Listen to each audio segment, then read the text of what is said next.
Hi everyone, vidéo de tout le monde. Aujourd'hui on se retrouve pour la suite de la session des zodiacs humanisés. Donc aujourd'hui on attaque le Verseau qui sera un mec. Parce que la dernière fois ça devait être le Capricorne qui devait être une femme. Enfin qui était une femme. Mais j'avais mélangé avec les Sagittaires qui était un homme, etc. Vous avez vu l'illustration donc vous savez tout. En tout cas ouais, n'oubliez pas que le jeudi prochain c'est le dernier jeudi de la semaine.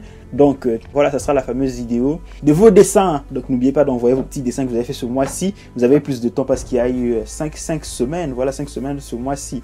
5 jeudis en tout cas ce mois-ci. Donc vous avez eu du temps.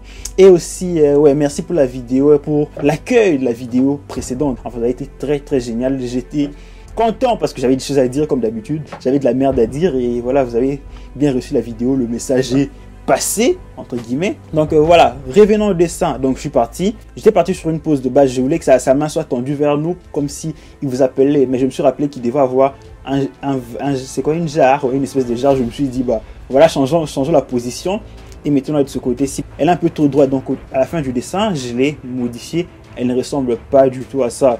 Enfin, elle ressemble à ça, mais elle n'est pas dans cette position. Je l'ai un peu inclinée pour que ça puisse rendre bien, je sais pas, ça rendait mieux.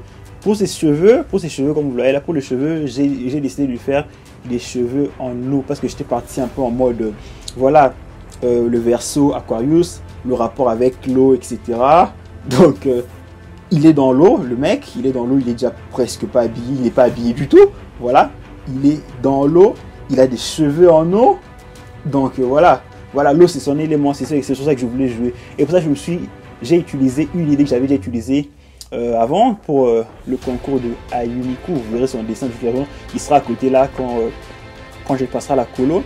J'ai réutilisé cette idée en faisant des cheveux en eau. Donc là on est sur le fond. J'ai commencé directement avec le fond parce que c'était important car il y avait l'eau qui coupait l'image en deux. Ces gens, vous voyez les gens de photos, vous voyez des photos très belles où la caméra prend exactement la séparation de l'eau, on voit sous l'eau et on voit ce qu'il y a au-dessus de l'eau, ouais. Donc c'est un peu sur ça que je suis parti. Mais je sais pas si la séparation, la scission a été bien faite. En tout cas, je suis assez fier parce que c'est la première fois que j'en fais. Et l'eau, c'est putain de difficile à représenter. L'eau, c'est hyper difficile à représenter. Là, j'ai commencé directement par le background, le fond, parce que j'avais déjà une idée plus précise. D'ailleurs, j'aime bien commencer de cette façon. Parce que d'habitude, j'ai une idée bien précise. Parfois, j'en ai pas. Et quand j'en ai pas, j'ai une idée floue. Je me retrouve à la fin de l'illustration avec le personnage, comme c'était le cas pour la balance. Vous voyez, le fond, il était pas hyper travaillé parce que j'étais quand j'ai commencé les trucs en pensant à un fond simple, mais quand j'ai fini l'illustration, je me suis rendu compte que c'était pas possible de faire l'idée que j'avais. Donc je me suis retrouvé un peu paumé. Du coup, là, comme dans certaines illustrations, j'ai déjà le fond. Parfois, je dessine le fond avant, ou parfois je le fais avant le personnage. Comme ça, tout est tranquille, même si les fonds là il est vite fait parce que je vais encore l'améliorer. Là c'est juste histoire d'avoir une idée de base. Pour la colo j'ai utilisé beaucoup l'aérobroche, l'aérographe, le broche léger, les broches légers et le broche pas à bordure mais avec l'opacité bas. J'aime beaucoup la technique des Sakimi-chan, enfin c'est elle qui l'utilise beaucoup, enfin c'est elle que je vois qui l'utilise beaucoup, la technique du lasso. Donc tu prends la zone à sélectionner et puis tu apposes l'ombre avec, tu poses l'ombre avec l'aérographe directement. Je l'ai beaucoup utilisé, comme vous l'avez vu, je vais même l'utiliser plusieurs fois ces temps-ci. Et pour la deuxième couche d'ombre, je me suis pas végé. J'ai juste coupé les 4 ombres de base et posé et collé en produit et ça a renforcé directement les ombres. C'est quand parce que j'aurais pu, voilà, je peux faire des ombres plus foncées directement, mais c'est pas ce que je veux parce que c'est pas toutes les ombres que je veux qui soient sombres de la même façon. Je sais pas si vous voyez ce que je veux dire. Donc quand j'ai fait la copie, on n'est pas encore arrivé dans la vidéo. Quand je ferai la copie, j'ai fait la copie du second calque, voilà c'est là.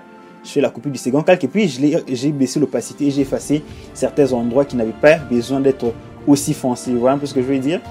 Après là on a les classiques, les ombres portées par rapport à la lumière parce que la source de la lumière est à la gauche de notre personnage, donc notre droite à nous. Enfin la lumière vient de dessus, mais le soleil lui, je suppose qu'il se trouve sur sa gauche, je vois un peu, donc il y a de la lumière un peu partout qui vient de la gauche et de la droite, mais le soleil lui se trouve là. Même si les ombres sont un peu trop foncées parce que la source de lumière n'est pas si importante, mais bon, je trouvais que ça rendait mieux. Même si les ombres durent comme ça, en vrai, c'est pas vraiment possible. Les ombres sont légèrement estompées sur les bords, mais Ça, c'est pour que ça se voit bien dans le dessin, que ça apporte un espèce de contraste, on va dire. Je vais abuser du mot, quoi. Le contraste pour que ça rende bien. Après, là, il a une tête des psychopathes. Je le conçois, il a une tête des psychopathes là, mais je vais ajouter un petit détail à la fin qui fera que le personnage soit, soit plus rigolant, on va dire. Moi, je trouvais rigolant, en tout cas, avec ces détails. Vous ne verrez pas ça en vidéo parce que je n'avais pas filmé. Donc là, vous voyez la technique du lasso. J'avais commencé en posant des ombres très bleues que je vais changer parce que je vais poser des ombres bleues. Ils sont toujours là, mais je vais baisser l'opacité et reposer des ombres plus chaudes, vous voyez, un peu plus chaudes que ça. Ah, des ombres, des lumières, bordel de merde. Donc je vais reposer des lumières plus chaudes que ça. Vous voyez les dessins, le fameux dessin pour le concours d'Ayumi Ukulele, les cheveux en eau et tout ça, dans l'eau, avec une colo. C'était quoi une tri, je sais même plus quoi, avec 3 couleurs principales pour l'illustration. C'était 3 couleurs. 3 couleurs? Ouais, c'était 3 couleurs. C'est pas 2, c'était 3 couleurs pour l'illustration principale. Donc vous pouvez admirer. C'est sur ça que je vais me baser pour les cheveux du personnage. D'ailleurs, sur Instagram, quand je l'ai posté, vous avez été nombreux à réagir. Oh, il est chauve et tout. Non, finalement, il ne sera pas chauve parce que je vais rajouter des cheveux en eau. C'est tout ce que j'ai à dire pour ce dessin.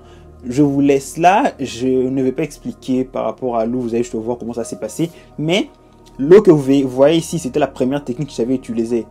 Malheureusement, j'avais pas sauvegardé le processus. Donc, en plus, j'aimais déjà pas le résultat. Donc, j'avais pas sauvegardé le fichier une fois fini. Ce qui est très con parce que j'ai éteint les PC. Et puis, quand je l'ai rallumé plus tard, bah, il n'y avait pas toute cette partie que j'ai fait. En vidéo, elle était enregistrée, mais dans le fichier, elle n'était pas là. Du coup, j'ai dû refaire les cheveux, mais pour quelque chose que j'aimais plus, parce que j'étais pas du tout satisfait du résultat que j'avais eu. Je voulais des cheveux plus en mouvement. Là, ils étaient pas vraiment en mouvement, etc. Enfin, vous voyez, là, je trouve que le résultat, il est pas ici. Ça ressemble un peu à de la gélatine merdique. Donc, je vais changer tout ça. Ça sera différent. Après, je sais pas si vous apprécierez plus ou moins, mais moi, personnellement, j'aime parce que c'est les rendus que moi, je voulais. Et je vais ajouter plusieurs détails un peu partout. Donc voilà, c'est tout pour la vidéo. J'espère qu'elle vous plaira. On se retrouve pour de nouvelles vidéos. N'oubliez pas la vidéo vos dessins le jeudi prochain. Envoyez-moi tous vos dessins. On va papoter et tout. Et puis je ferai le dernier zodiaque le mois prochain. Et ça sera la fin de l'année. On aura fait tous les 12 zodiaques. Voilà. Comme ça répond à la question aux gens qui m'avaient posé. Est-ce que tu vas tous les faire? Oui, je vais tous les faire. Allez, ciao, ciao.